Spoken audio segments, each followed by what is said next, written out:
Olá, está começando um boletim de notícias. Eu sou Vanessa Brolo e te faço companhia a partir de agora. Os casos de Covid dispararam nos últimos dias em todo o Brasil. No Rio de Janeiro, os cariocas estão fazendo filas por exames. Mais de 300 milhões de casos de Covid em todo o mundo. De acordo com cálculos da AFP com base em balanços oficiais, a marca foi superada nesta sexta-feira. O mundo enfrenta uma quarta onda com recordes de contaminações desde meados de dezembro, 2 semanas após a descoberta da variante Ômicron em Botsuana e na África do Sul. Após as festas de fim de ano, os contágios dispararam no Rio de Janeiro. Cariocas fizeram fila nesta sexta-feira para fazer um teste de Covid. Eu não tenho sintomas, mas tive contato com meu filho, que foi fazer um passeio em Búzios, mas para desencargo de consciência eu fiz o exame. É preocupante nessas variantes, a cada momento se tornam mais graves, né? É bom todo mundo se cuidar, tentar manter o distanciamento e usar a máscara para se cuidar. De acordo com a Universidade Johns Hopkins, o Brasil é o terceiro país com mais casos de Covid, atrás de Índia e Estados Unidos. Segundo o Ministério da Saúde, apesar de ser o 5º estado no ranking de contágio, o Rio de Janeiro é o 2º no quesito óbitos, atrás apenas de São Paulo. O ministro da Saúde, Marcelo Queiroga, pediu que a população mantenha os cuidados contra a Covid-19 durante as férias. Ele também informou que o ministério estuda reduzir o tempo de isolamento para os infectados por Covid-19, que já se recuperaram. A Secretaria Extraordinária de Enfrentamento à Covid-19 vai definir se o prazo de quarentena para sintomáticos já recuperados pode ser reduzido de 10 para 5 dias. Segundo o ministro da Saúde, essa já é a recomendação do Centers for Disease Control dos Estados Unidos. Está sendo adotado em outros países, tem assento em evidências científicas e aí é possível que nós adotemos essa mesma conduta. Em meio ao aumento de casos da variante Ômicron, o ministro da Saúde ressaltou também a importância do aumento das testagens. Por isso, mais de 9 milhões de testes rápidos para a detecção da Covid-19 foram enviados aos estados. O ministro reforçou a necessidade de cuidados durante as férias, que pode trazer um aumento de casos nos próximos meses. Se vai para as casas, são festas e bebida, etc. As pessoas às vezes menosprezam o inimigo invisível que é o vírus. Aí a consequência, aumento de casos. A região norte é a que mais preocupa o ministério, com a possibilidade de uma nova onda de Covid-19. As coberturas vacinais são mais baixas, segundo porque o sistema de saúde, cronicamente, é mais frágil, por exemplo, do que o estado do Rio de Janeiro, o estado do Rio Grande do Sul, aqui mesmo o Distrito Federal. Né? Então temos que ter um plano de contingência consistente para que, se houver uma pressão sobre o sistema de saúde, os estados e os municípios poderem responder de maneira adequada a uma situação como essa. Flurona é o nome dado para a dupla infecção de gripe e Covid e acontece quando os 2 testes dão positivo. A condição foi notificada pela primeira vez em Israel e vem sendo monitorada pelas autoridades de saúde aqui no Brasil.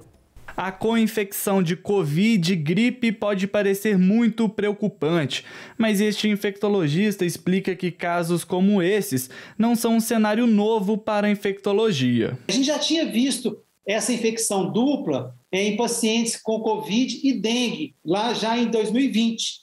Né? E os dados ficaram conflituosos, não sabia se a dengue evoluía pior ou a Covid evoluía pior. A gente tem muito isso também em pessoas que vivem com HIV, tem HIV e tem hepatite B e hepatite C. Né? Então, essas co-infecções é um cenário que a gente já conhece mais ou menos na infectologia. Ainda não está claro quais são os impactos para o sistema de saúde, já que os relatos de co-infecção até agora mostram uma evolução branda. Isso porque esses pacientes foram vacinados contra a Covid e também contra a gripe. Sem nenhuma dose, a infecção, tanto pela Ômicron quanto pela H3N2, pode ser mais, geral, da Ômicron, a gente já sabe que é mais grave. É aquela história que a gente fala, ela tem um contínuo de proteção.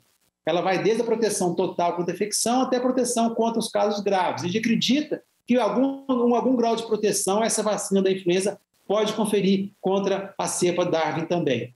Os sintomas da doença podem ser confundidos, dificultando o diagnóstico. Para o especialista, é importante testar todos os pacientes que chegam com suspeita de gripe e Covid nos postos de saúde. Geralmente, a gente está fazendo só o teste para o SARS-CoV-2 na rede SUS-BH, não está fazendo o teste ainda para as outras infecções viróticas, mas o mais importante é testar, as pessoas têm que dar conta que nós temos que mudar o nosso comportamento novamente. Aquela fala do início da pandemia em 2020, achatar a curva da Ômicron. Impedir ela nós não vamos ter como impedi-la, mas podemos achatá-la para não impactar tanto na assistência. O Instituto de Pesquisas Econômicas, Administrativas e Contábeis de Minas Gerais divulgou dados sobre o aumento de preços em Belo Horizonte no último ano. Mais uma vez, a cesta básica aparece com alta, numa inflação que está 3 vezes maior do que a meta definida pelo Conselho Monetário Nacional. O Belo Horizontino não teve um dia de sossego em 2021. Foram 12 aumentos consecutivos no custo de vida na capital mineira. A alimentação fechou com alta de 3,5% no mês de dezembro de 2021, segundo o levantamento da Fundação IPEAD da UFMG. Até a ida ao boteco e ao restaurante subiu quase 5%. Muitas empresas não voltaram a produzir nas suas capacidades máximas para poder suprir o mercado, e isso acaba que pressiona os preços também, né? Tem uma certa forma também os insumos que aumentaram muito de valor, que o custo de produção, né, que a gente é atrelado ao mundo, né, a gente é uma economia globalizada, e isso acaba pressionando todos os setores, né, de alimentação, de produtos industrializados como um todo. Então isso é revertido e fica visível para a população com forma de inflação. O preço da cesta básica apresentou o maior valor nominal da série histórica, iniciada em 1994. Chegou a custar mais de R$ 608. Destaques negativos para a banana caturra e o pó de café. Gosto amargo na boca do consumidor. Entre os 242 produtos usados para medir a inflação da capital mineira, que fechou em quase 10%, a gasolina foi a grande vilã. Alta superior a 50% no preço do combustível em 2021. Espero que a inflação volte a patamares dentro das metas, né, estabelecidas pelos órgãos de governo, para tentar que isso não atinja de forma muito substancial a população de um modo geral. O verão é a estação do ano em que os olhos ficam mais expostos, o que pode dar margem ao desenvolvimento de problemas que vão da conjuntivite ao câncer. Confira algumas dicas para se proteger. Não é só a pele que precisa de proteção contra os raios solares. Os olhos também necessitam de um cuidado especial, principalmente no verão.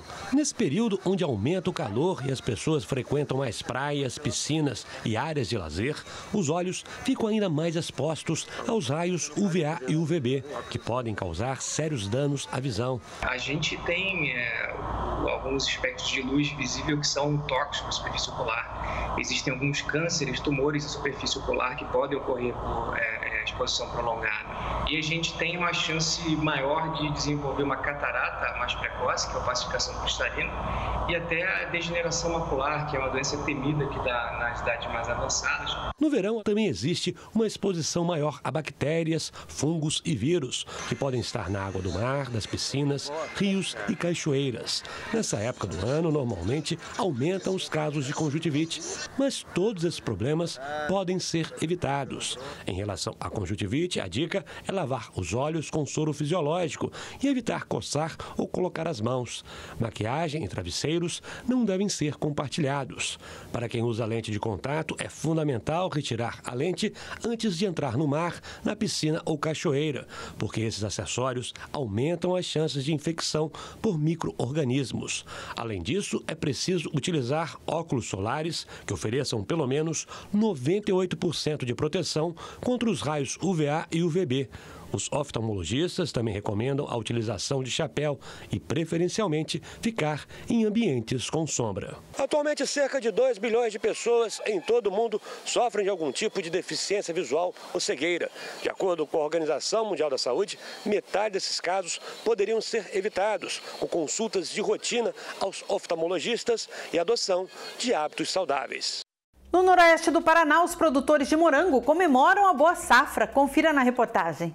A pequena estufa montada pelo Cláudio e a família tem 450 metros quadrados. A estrutura suspensa conta com 3.600 pés de morangos. Aqui, eles cultivam 2 variedades chilenas da fruta.